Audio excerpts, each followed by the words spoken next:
Hey everybody, this is Mr. Hicks. I had to fire my camera crew, so that's why you saw an empty chair there at the beginning.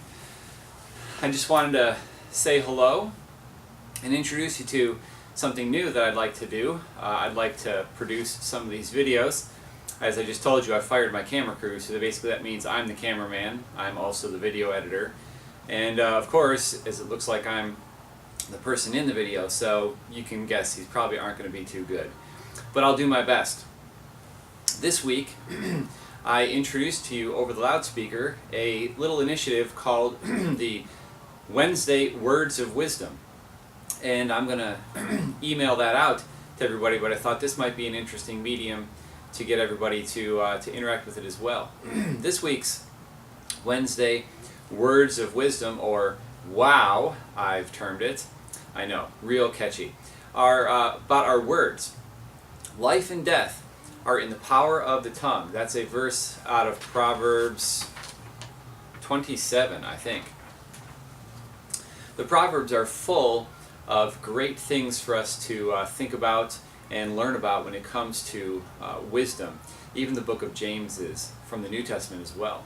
So I would challenge you to spend some time in the book of Proverbs reading and studying and contemplating, and even in the book of James. But today I want to talk about our words. Life and death are in the power of our tongue. It can have a great effect.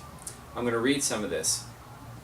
Have you ever said something and afterwards you thought, oh man, where did that come from? The Bible says that out of the abundance of our heart, our mouth speaks. So when we speak something, we should stop before we say it and think about it first. But even after we say something, we should stop and think and find out, how did that come across? Sometimes that can come across very, very hurtful. There are some great verses in James chapter 3 that talk about how powerful our tongue is and how great a fire it can kindle. I would challenge you to read the verses in James chapter 3 that deal with our words. I would also challenge you to look at some verses in Proverbs 15 where it says, the soothing tongue is a tree of life, but a perverse tongue crushes the spirit. I would challenge you to read Proverbs 12:18 through 19 that says, the words of the reckless pierce like the sword, but the tongue of the wise brings healing. Truthful lips endure forever. There are many things that we can do with our words. We can hurt people, we can encourage people, we can help people. Our tongue has the ability to do some powerful things. We should want to use those to do positive things for the Lord. So, as I was thinking about this, I was reflecting back to when I was in high school. I know some of you are thinking, Mr. Hicks went to high school? Right? He's so old. But I did, and I had some teachers who would challenge us on some things. And one thing that we were challenged about was our words. And our teachers told us to think about our words.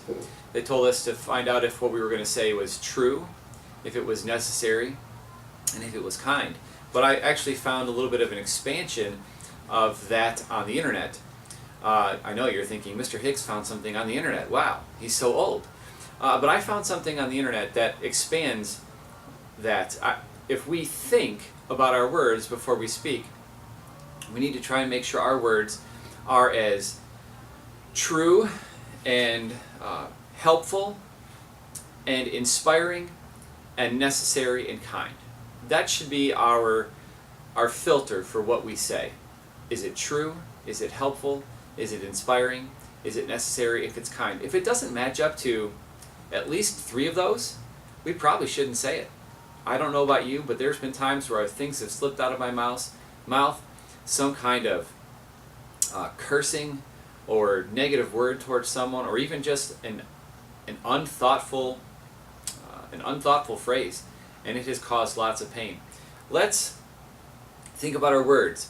How do you want to use your words in the hallway, in the locker room, on the athletic field, in the class meeting, in your text messages?